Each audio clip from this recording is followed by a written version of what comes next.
We've learned again that democracy is precious. Democracy is fragile. And at this hour, my friends, democracy has prevailed. Democrat Joe Biden was sworn in as President of the United States on Wednesday, vowing to end the uncivil war in a deeply divided country, reeling from a battered economy and a raging coronavirus pandemic that has killed more than 400,000 Americans. To overcome these challenges, to restore the soul and secure the future of America, requires so much more than words. It requires the most elusive of all things in a democracy: unity. We must end this uncivil war that pits red against blue, rural versus urban, conservative versus liberal. We can do this if we open our souls instead of hardening our hearts. With his hand on a 5-inch thick heirloom Bible that has been in his family for more than a century, Biden took the oath of office administered by U.S. Chief Justice John Roberts.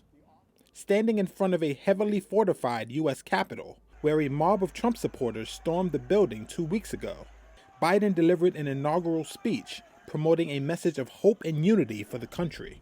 And here we stand, just days after a riotous mob thought they could use violence to silence the will of the people, to stop the work of our democracy, to drive us from this sacred ground. It did not happen. It will never happen. Not today, not tomorrow, not ever. Not ever.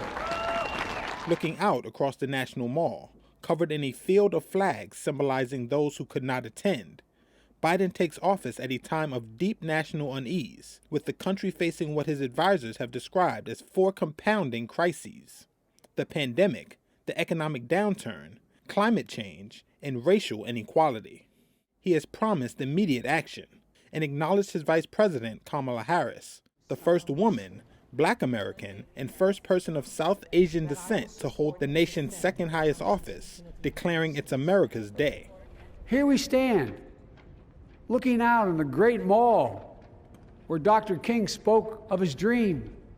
Here we stand where 108 years ago, at another inaugural, thousands of protesters tried to block brave women marching for the right to vote. And today, we mark the swearing in of the first woman in American history elected to national office, Vice President Kamala Harris. Don't tell me things can't change.